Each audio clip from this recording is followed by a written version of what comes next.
Hi everyone. I'm back with my top two of the series, Flourishing in Uncertain Times, in which I shall talk about self-awareness, a very important life skill, friends, and particularly so in turbulent times, uncertain times. Let's quickly recall some of the key characteristics and see their impact on us, which can be better handled by a person having higher self-awareness. So, some things which are at all their all-time low, what is the predictability of the conditions that are going to evolve as uncertain times continue is pretty low. We don't know what the end state is going to be. Neither do we know how much time will it take for normalcy to return, and then the definition of the new normal, physical, social, professional, business, education, what shape these environments are going to take, and ultimately what is going to become normal itself is unknown. And so the impact which they are having, friends, some things are rapidly decreasing or reducing. Security of our investments, pretty low. Job security of people who are employed, placement opportunities, profits in business. Most small businesses do not have the capacity left to sustain even if the picture in the long term is rosy. And consequently, the stress, the fear, the concern for our near and dear ones, concern for our health, wealth, security needs, friends, all is increasing. All of us are in the same boat, friends, facing these turbulent times. I had said in my first video that you need a very meaningful support system. And that support system starts from you, from us, our self awareness, our self discipline, our self confidence. So let's get to what self-awareness is all about. But before I try to define it, let me cover a startling fact which a research has thrown up, that just about 10 to 15% of us are truly self-aware. Balance are just reacting to situations as they are evolving. They, in fact, are part of the situation and not looking for solutions. Self-awareness, friends, is no rocket science. It is our capacity to reflect on self. To understand it better, let me divide self-awareness in two parts. First is to understand yourself. What do I mean by that? I will cover in my next slide. And the second is, how much do you understand others? In the sense, what do they perceive about you? How well do you understand that? Is the second part of self-awareness. So self-awareness can be divided into two distinct parts. Inner or internal self-awareness, in which a person must have clarity and understand own strengths, weaknesses, aspirations, feelings, emotions, actions, and the impact you have on others. And external self-awareness is the clarity with which one knows that how people understand them, how do they see them, how do they treat you, and what do they perceive about your values, attitudes, actions, etc. So these two parts combine together and make your complete self-awareness. They are disconnected, friends. Let me highlight. Having higher inner self-awareness does not assure one that external self-awareness would be high. And therefore, one could live with the four combinations: high self-awareness, internal, low, outer, and such like high internal and high external. So, four groups people can be divided into. A person with higher internal and external self-awareness, firstly, friends, accepts facts, does not question facts, start seeing situations as challenges which have to be faced, is proactive in nature. Because His mind is decluttered. His or her mind is decluttered. They are looking for solutions. They are not looking at problems. Has a positive outlook for developing self, for trying to find solutions for the problem. Has a higher respect for others. Is more creative and takes better decisions. Communicates well. In sum, friends, a person with higher self-awareness is happy, successful, and maintains harmonious relationships. Now, coming to the meat of the talk, how do I enhance my self-awareness? The first step to take, friends, is do a personal strength, weakness, opportunity, and threat analysis. And to identify your strengths and weaknesses. Friends, introspection or reflection is a great tool.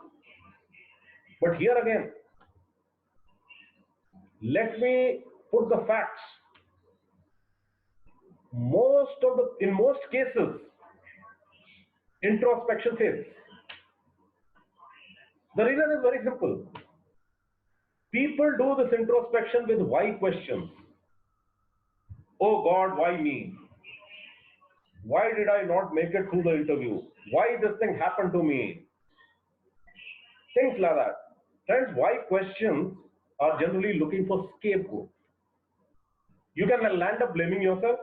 You can land up blaming someone else or your destiny. I would strongly recommend that to do this introspection with what questions? What must I do? What could I have done? What should I do now to flourish? What do I do to help others or help myself? What questions show you the path? The answers to what questions show you the path, friends. Seek feedback. To enhance your external or outer self-awareness, seek feedback from people who know you, who are truthful to you, who will tell you on your face. But ask simple questions to start with. Simple feedbacks. People are a little hesitant to initially respond to a feedback sort because they are not too sure whether you have a closed mind or you have an open mind.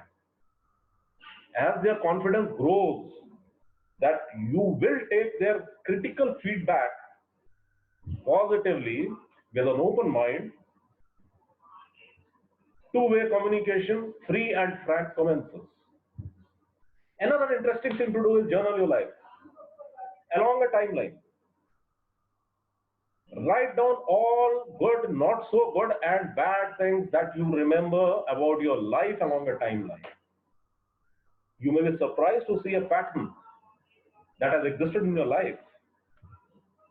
Having done that, write down under every thing that you remember about your life, what could I have done or what have I learned from that?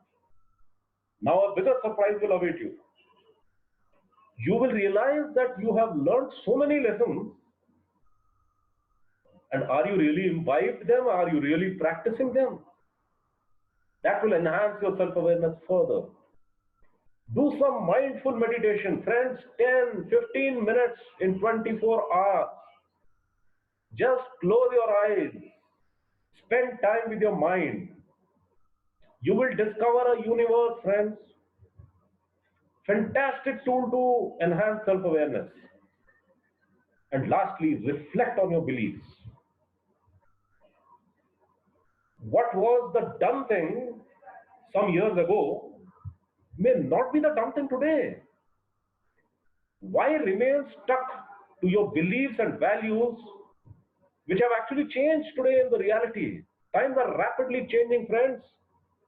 Our standards must also change.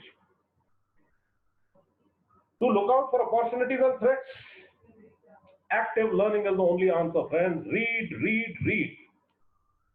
Understand the environment around you. Analyze the environment.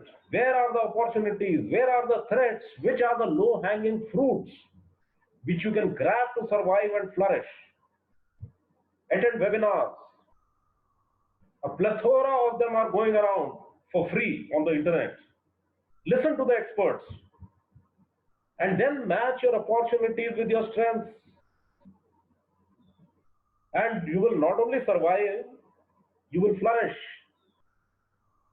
Set short and long term goals.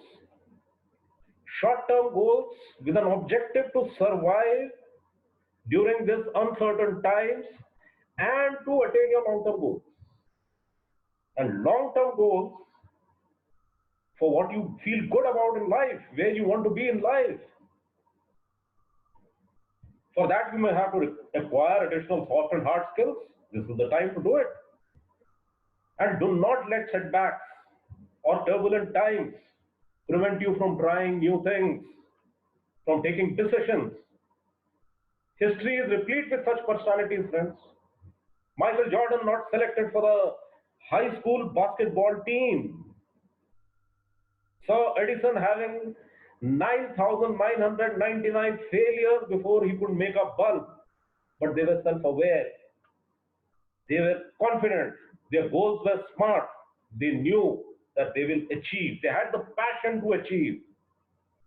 Don't let the child in you fade away. Keep that child live and kicking. My friend drove his car like this to the garage because he had broken a hub. And lastly, friends, make the best of opportunities. No opportunity is small or big. I close my talk with an example of a chain of Indian restaurants named Chayos, started by two entrepreneurs, Nitin and Raghav, both IIT alumni. Who would imagine IITians settled very well in their life would think of a business to sell tea? It all started with Nitin not liking the taste of tea, which was served to him when he was in hostel or when he was working abroad for 5 years. He was missing that Meri Wali chai or my taste of tea. And he realized that I miss authentic tea. There will be many others. In 2 years of establishment, friends, one of the best outlets gave them a turnover of 1 crore. So, no opportunity is small or big is the takeaway. Okay, friends, in my top three of the series, I'll talk about fear, how to make fear your friend. Okay, till then, good luck, Godspeed, stay healthy and happy. Bye.